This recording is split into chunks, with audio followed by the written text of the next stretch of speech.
It's not why did I come to Cambridge, it's why did I fail to leave. Like, how long did it take you to write your statements? 1 hour. I sat down at 6 p.m. and finished at 8 p.m. and this was the day before the deadline. Big flex. If you reflect back to what you wrote in your personal statement, what aspect of it do you think allowed you to stand out as a candidate to be invited to interview? I find it really hard to write personal statements and CVs. I thought it was one of the most horrific things I ever did in my life. So I didn't apply to many because I didn't want to waste my time. I don't think there's any shortage of clever people applying to these programs. I mean, you're never going to get it if you don't apply. So yeah. Generally, I would say just apply. Yeah. Hi guys, welcome back to my channel, Seuninscience. I'm Seun and I'm in science, and today I have some lovely guests on my channel. I have a few of the PhD students over here at the Stem Cell Institute, and we're going to talk about our experience, the PhD life, how it was like when we applied, interview, and how we're surviving our PhD. So yeah, let's get started. I'm going to start off with... Hi, I'm Matt. I'm an MRes rotation student. I'm on a Wellcome Trust program. I did an MSci in neuroscience at King's College London before this, and straight up ended up here. I'm Frances, and I am a third-year PhD student on the Wellcome Trust Stem Cell Biology program. And before this, I did a 4-year MEng in bioengineering at Imperial in London. So I'm Jana. I did a BSc in medical biochemistry at Leeds University, and I did an industrial placement year at GSK within the degree. And I'm on at the Wellcome Trust program now, so I'm in my second year of the PhD. So, yeah. I'm Becca, so I'm also on the Wellcome Trust program, and I'm also in the second year. I previously did an integrated master's at the University of Nottingham in neuroscience. Cool. Hi, I'm Dom. I, before the PhD, was basically doing a master's in Cambridge in maths, and I'm on the Wellcome Trust MRC program as the sort of physical biology of stem cells computational guy, and I'm actually in Sean's lab, but I'm late stage PhD and writing up my thesis at the moment. Cool. And I'm Sean. I am a PhD student funded by AZ. I just started my first year, and I did an integrated master's as well at King's College in biochemistry, then worked as an RA for almost 3 years, and then doing this.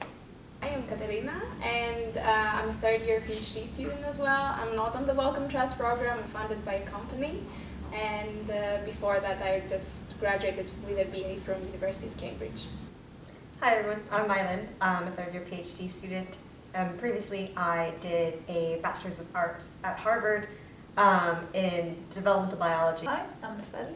I'm a third-year PhD student, and I did my undergrad and master's in London, in Imperial, and then came and applied for the Wellcome Trust program. Hi, I'm Bart. I'm first year in the MRes plus PhD program from the Wellcome Trust. And before this, I did a bachelor's and master's at KU Leuven in biomedical sciences. I'm Matt. I'm on the third year of the Wellcome Trust program. I did my undergrad in biology at Oxford. I'm Patrick. I'm a second year PhD student in the same program as those two. And before I came here, I studied biotechnology in Austria. Daniel, hi.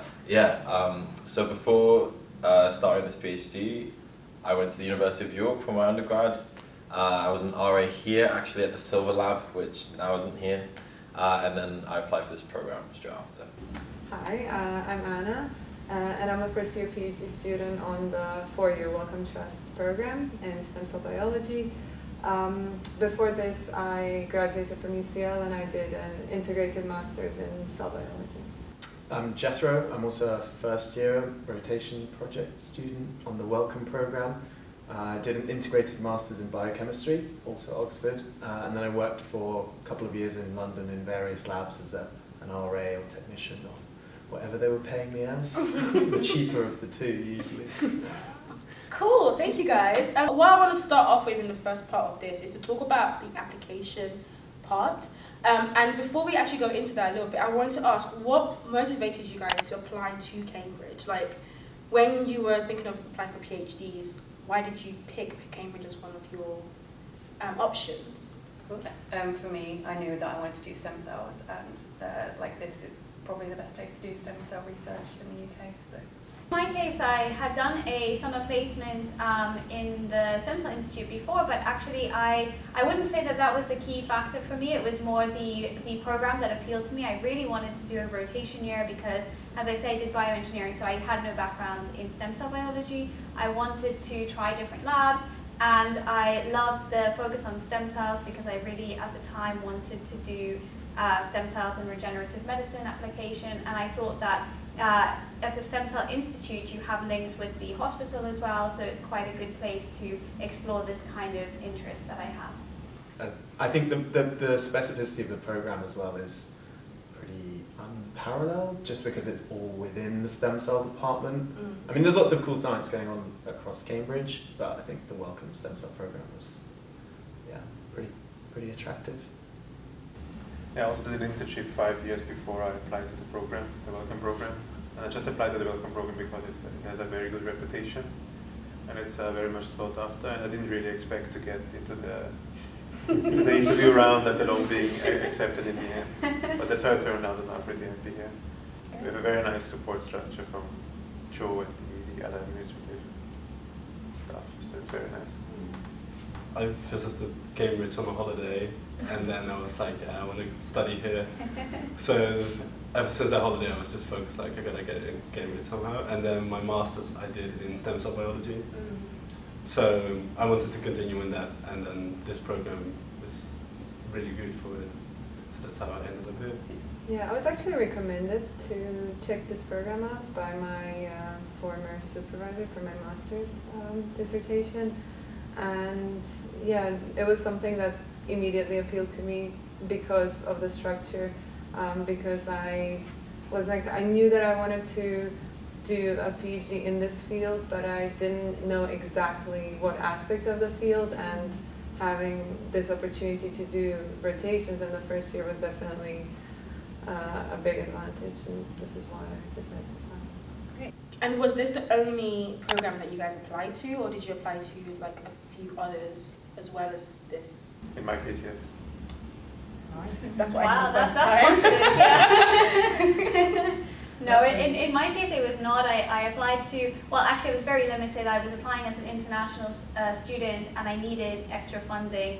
So I had very limited options actually in terms of what I was interested in, what my background allowed me to do, and where I could apply feasibly that would fund me. So I applied to Cambridge. I also applied to King's College in London. They have a sister program, I would say, to the Wellcome one here. And I applied to UCL as well as another project at Imperial. So mostly just in the UK, but yeah. I applied to a few other programs with rotations in the first year, but I didn't apply to any like straight PhD, just because I wasn't sure exactly what I wanted to do, and so I kind of wanted a chance to try out some different stuff and get a better idea. The PhD programs that I applied for were all in Cambridge. Yeah, I just sort of thought that it was the best place for me personally.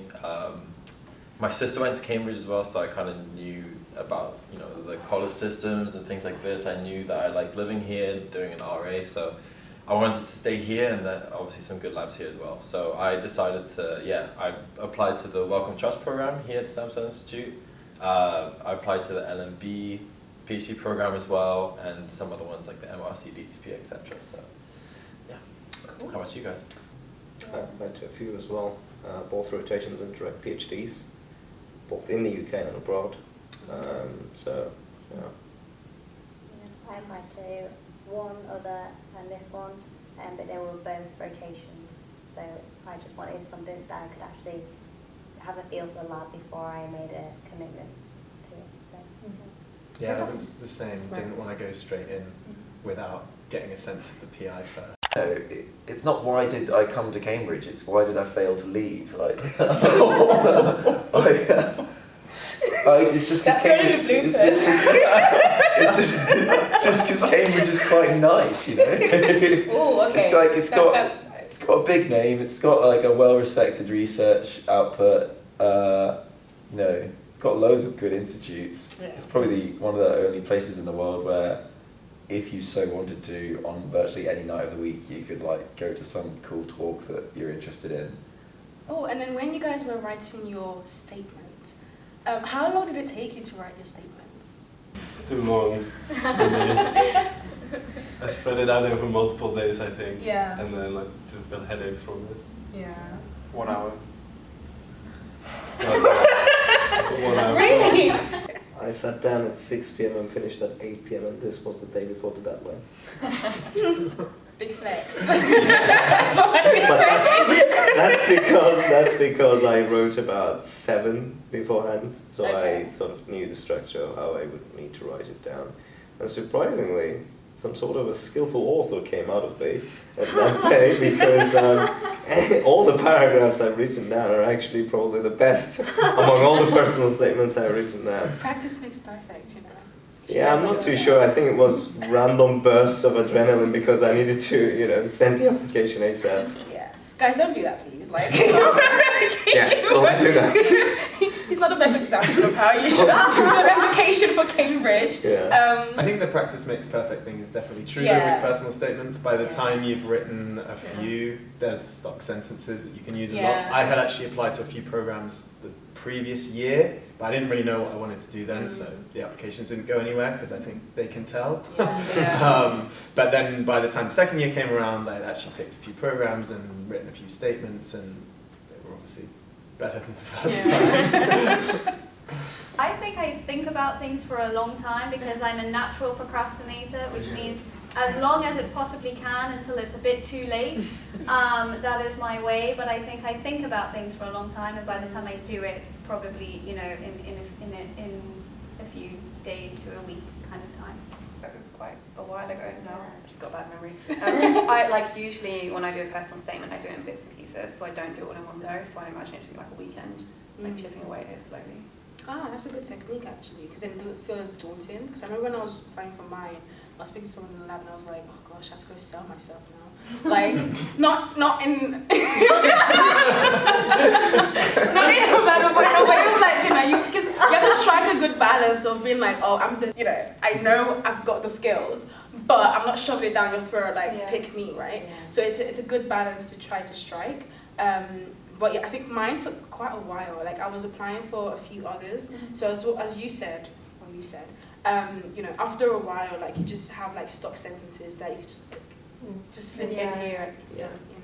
I didn't really actively work on it for, I don't know, a day and then to say, okay, I've done now 75% of it, but I did it over a period of time, I would say, like a week to, not every day working on it for hours, but every day coming back and seeing, okay, this sounded better 3 days ago, why did I change it? And or, oh yeah, now I have an idea how I can fill this gap and connect these two sentences, something like that. So it doesn't necessarily have to be forced, I think. Just ideas come along, I guess, with time. Cool. So moving on from that, I actually want to ask, what do you think, and I think this might be more difficult maybe for you guys who are a bit older, further along in your PhD, sorry. What do you think in your statement made you like a good candidate? If you reflect back to what you wrote in your personal statement, what aspect of it do you think allowed you to stand out as a candidate to be invited to interview? And that's quite a difficult question, but I think it's a nice question to ask because it's hopefully should help those people who are watching. Like, okay, what are the things that that are crucial for me to put on paper? I think it's important, this was just from the advice that I got during the personal statement and the feedback, is like, make sure, I know he talks about like having stock sentences and that does make it easier, but actually make sure your application is applying to the program itself rather than just applying to do a PhD, because I think a lot of places, they want you to want to do that program, like why are you interested in stem cells, which labs did you read about that you think are really cool or really interesting, rather than just, this was what my undergrad was and now I want to do a PhD. I think like try to really tailor it. And you can kind of there's like a balance between the stuff that, when you're talking about yourself, is more of those stock sentences, but also making sure you kind of show that you've read around and actually understand the program and the labs and that kind of thing. I thought in my first sentence that my passion for science came from watching movies like Jurassic Park when I was very small, when I was young. And I like to believe that this is why they invite me. Yeah, it's just that. Probably just be honest in the personal statement. Don't claim that you're going to solve all the problems in the world. I think I tried to fit in like my qualities with some research about the lab. So say if I was talking in the statement, I would try and be quite specific to some of the labs that I was interested in, and then I'd try, like at the end of say the sort of paragraph about that lab, I would say, and why do I fit into that, towards like, so it's quite specific to me and the lab itself. It's a tough one. I have to think for a while, actually. I think like one thing. Sorry, that was a tough question, but I think it's a nice question. I'm trying to like remember what I put in my application, but I think like one thing I tried to emphasize was like, or one thing I really tried to do was reach out to the PIs here and talk about like potential projects I could do even just for like a rotation or a PhD, and then on the personal statement I put like 2 or 3 conversations that I had, and I said like I met up with, you know, Dr. blah blah blah, and we talked about this, yeah, and like why that would intersect with your interest and like what approach you could take, just to show that. Did like, you apply sort of knowing a project that you might have in mind anyway, given that you were an RA here before? I was really interested in pluripotency. Okay. So I spoke to some affiliate PIs. And yeah, so I think that probably worked out for me, just to show that I was like thinking about things. But, but yeah, I don't know if Brian would say the same thing. I find it really hard to write personal statements and CVs. I thought it was one of the most horrific things I ever did in my life. So I didn't apply to many because I didn't want to waste my time. So because they were so difficult to write, and then I kind of just like didn't have any stock sentences in the end. I ended up just like writing personal statements very specifically to whatever I was applying to. I think it's good doing that though, like applying to fewer programs, but actually ones that you want to do and that you've got the time to. You can like take time with the application, because I think they can kind of tell if you're just sending it out to loads, and that's expensive as well. Like, but yeah, like I think it's better to focus on a few.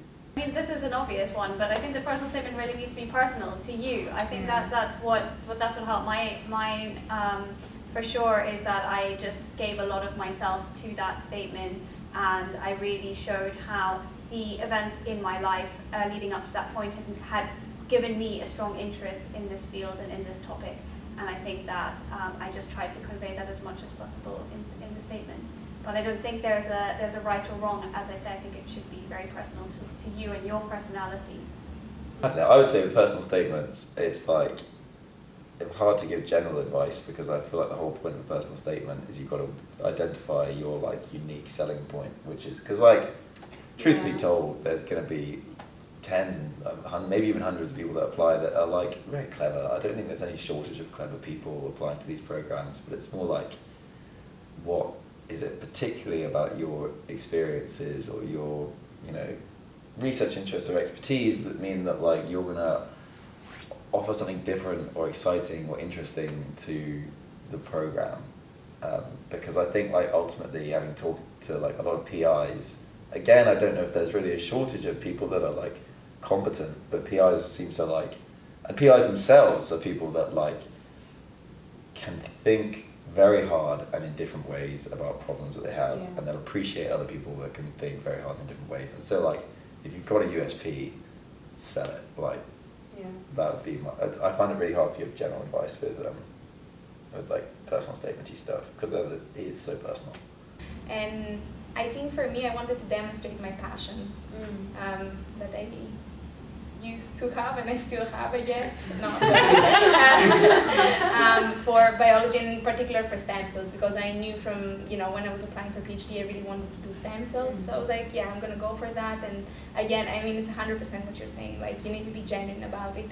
You need to lay out what you think and not try to use, you know, nice words just to make it prettier.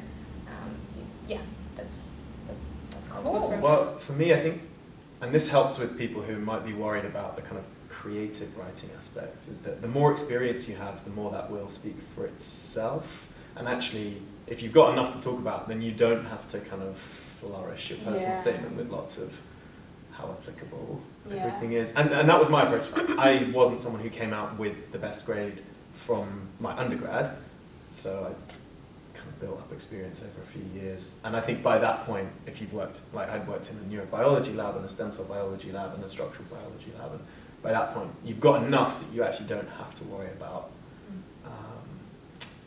the kind of beautiful prose style. I think I can definitely relate with that. So I did my RA for like almost 3 years before I started my PhD, and like not just with my Cambridge application, like my Crick application, for example, like I had more than enough to say, because for each experience you had, they gave you about 400 words to write. So I had like a total of 1,200 words worth of experience.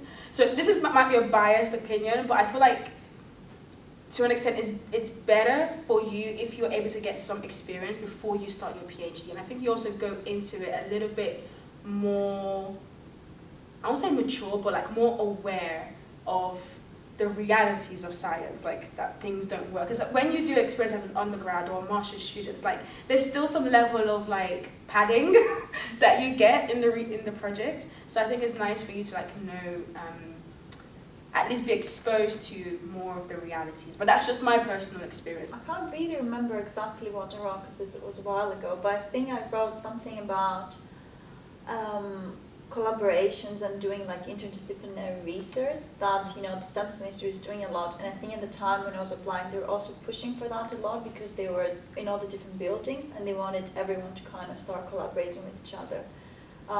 Also, because I've heard this directly from Brian, he really does appreciate someone who, like on paper, seems, as you mentioned, Dominic, that they're able to think, that they're quite eager to like think creatively as well and think kind of almost out of the box about some of the questions, some of the things that are still yet to explore. It's I almost think that sometimes you get the impression from BIs that they rate that more than they actually rate you, like coming up with like necessarily the right answer to a specific question. It's just like, how many ideas can you come up with about? Because like I think the thing you learn as you go through a PhD is that like 99% of your ideas are going to be wrong anyway. So like pretty much. Might as well, yeah. If you just come up with a lot of ideas, at least be willing to test them. And then if you could think outside the box, then like the more creatively you can think, the more likely you are to come up with like something that, you know, fits whatever insane data you happen to be gathering. So well, if most of your ideas are going to fail, might as well have fun with them. And, you know. Start pushing some like really weird. Yeah. All cells are conscious. That's what I'm going for. I'm not 100% sure what made them pick me, but I think when someone is reading it, it really comes, the personal statement can really come across as genuine if it really is. So if it's coming from you, as Francis said, if you're showing your internal motivation for why you would want to be on this program, why you would want to do this for life, then I think it will come across. So. Nice. What about you, Bob? Yeah, I think it's also like just really showing that you're really interested in it. Because I remember sending my drafts of my personal statements to my supervisor back for my previous master. And like every time I said like, I'm super interested in stem cell biology in my personal statement, he would say like, explain why. And it's so difficult to explain why you're interested in something, but like really thinking about that and trying to write it down in words, I think that really helped for me. So, the next thing I want to come on to then is, what advice would you give to people, I think, if I address it to the welcome students, what advice would you give to anyone who's applying for the welcome program? I mean, you're never going to get it if you don't apply. So generally I would say just apply. I think you should just be honest, not come up with fancy stories or fancy ideas of what they are going to achieve in the field. Be realistic, or like being honest, be realistic. perfect. I think another bit of like advice as well probably is like speak to, when you're applying, like speak to the people around you. Like I was doing my like undergrad dissertation at the time, so like I was chatting to all of the people in that lab and being like, oh, like, do you mind if you could like send me your application? Like, Yeah. and then like the PI was like, oh, I don't mind taking a look through and just like giving you some tips and like use those people around, because I think pretty much everyone you ask is really happy to help. Yeah. But I think sometimes you kind of feel like you shouldn't or whatever. But I think you should definitely use those people and ask for help. And like it's a bit more difficult if you're kind of not actively doing research at the time, but there's always going to be someone you can reach out to and just. I mean, even just like ask for your, I know like during undergrad you have like tutors, right? Mm-hmm. So you can have them to like read through your. Even a simple proofread can Exactly, make big wonders. I was going to say be you, be unique. Don't be afraid to show the unique sides of yourself. And I would say always think to yourself why or how, and show who you are through your statement. So show what your experience actually taught you. Show that you've learned something and that you're now applying it to whatever you're applying to now. I think that's the main thing. I kind of agree with Francis. I think that I don't think there is a mold that you should really fill in, but I think it's always good to give some background, like give some motivations on why, so exactly why, but then also what you expect, why do you think this would be a good program for you, what do you want to achieve with it, or what do you want to learn through it, something like that. So to have these two, like the past and the future, somehow merged together.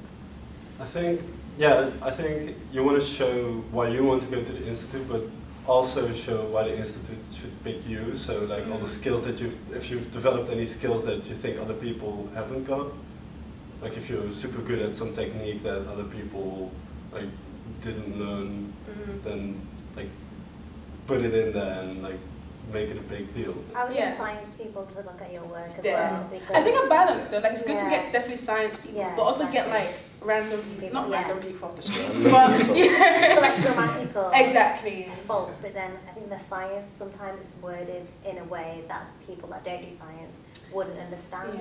So like if say I got my mum to redo my personal statement, she'd be like, this is wrong, but actually in a sense it's right. And I think sometimes you've got to be a bit more I think it's good to ask for different aspects of a statement from different people. Like I was sent to a friend who was not in natural sciences just for the sake of clarity, whether he would understood what I was trying to relay in my personal statement.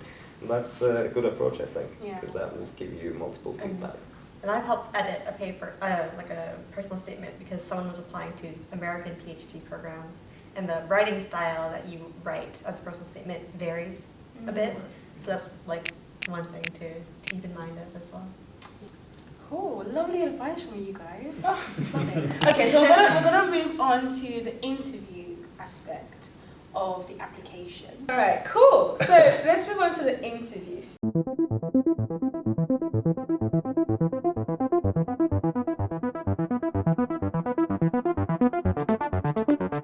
Thank you guys. Wait, let's start that again. Thank you so much, guys, for talking about your experience. I hope this has been helpful to whoever is watching. And I think one of the main objectives with this was to kind of show that students who are in Cambridge are human beings too. We have experiences, we have wins and losses and all of that. If you guys have any questions, please put them down in the comments and I can get them to respond to you. So I really hope this has been helpful, and I will see you in the next one. Bye. Bye. Bye. Say bye, guys.